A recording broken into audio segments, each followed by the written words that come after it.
Now, for more on this topic, joining us from our LA studio is George Heminger. He is founder of Survive and Thrive TV. George, thanks for being with us. So, in this situation, you see just average Americans that are struggling, that are trying to get repairs done for the apartments that they're renting. Meanwhile, these are foreclosed places that Deutsche Bank owns that they say, hey, it's not our responsibility. Is this kind of a sign of a growing divide that isn't Republican versus Democrat, the way that the debate is usually framed in the United States, but that is becoming more about haves versus have-nots?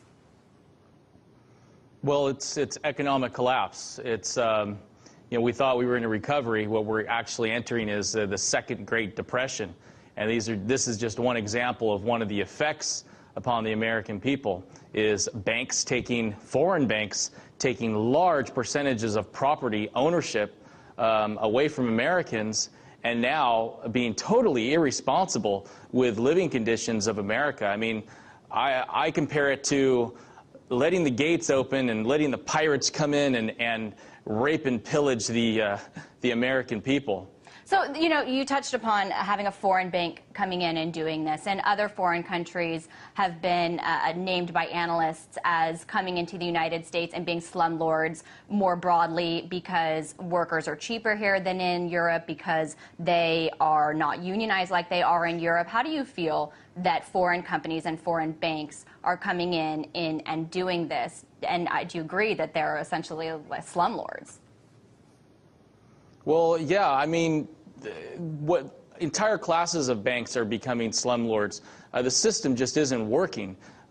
We had too much liquidity pumped into the system, and it all went into real estate. And I think the bigger story here isn't just the fact that banks are taking advantage or they're slow to act in repairing properties and allowing Americans to live in substandard third world conditions.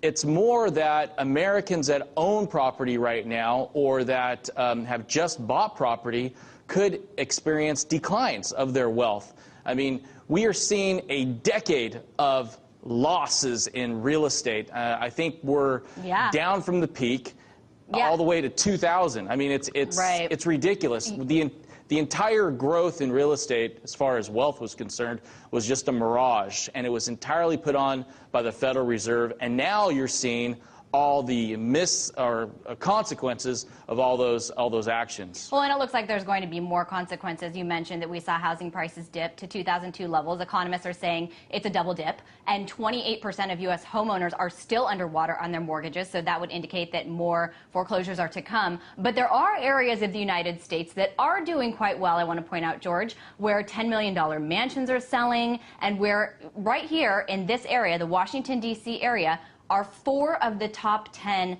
richest counties in the nation. I have some numbers that I want to throw up there just so you can get a sense of these counties and the kind of household income that is the median income, and they're all in the D.C. area. Also in the D.C. area, unemployment is 5.7%, far below the national average. The S&P's numbers that came out with the home price index that showed 19 out of 20 cities saw a decline. That one city that did not was Washington, D.C. What does that say about this area? Is Washington, D.C., where I'm sitting, the capital of the haves? And does that then make you feel like your government's out of touch with reality? Well, Washington, D.C. is the new royalty in America. You are our masters, and we are the slaves to serve you through taxes, obedience, and following your regulations. And when things start to go a little bit more bad in Washington, D.C., what they'll do is they'll turn on the screws even harder to the American people. So we're seeing things like $500 fees here if you cross a white line for a red light ticket. They're instituting traffic cameras everywhere. The whole goal is you, as I mean American people outside of Washington, D.C., are not providing enough income to our masters. So, I don't know what the end result will be, but maybe there will be a night where Americans get fed up with this and will be storming the gates of Washington, D.C. with pitchforks. Do you think that that's really where this will lead, and do you think that's the answer? I mean, what do you think would lead this to change and lead that gap to be bridged? Well, you're seeing it all over the world. You're seeing it in Spain, where they have 20% unemployment, and God knows what type of employment for teenagers and people in their 20s.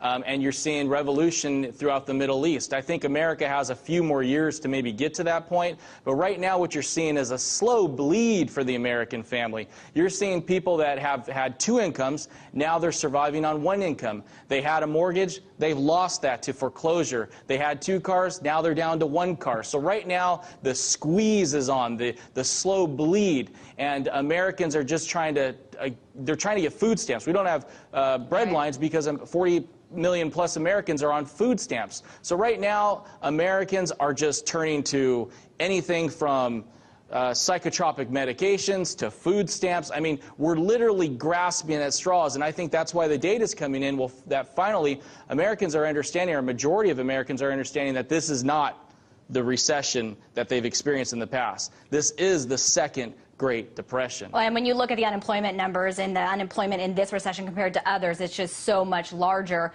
in this recession than any other the U.S. has experienced since World War II. But that is another discussion. I really want to thank you, George Heminger, founder of Survive and Thrive TV, for bringing us your analysis on this issue in Los Angeles.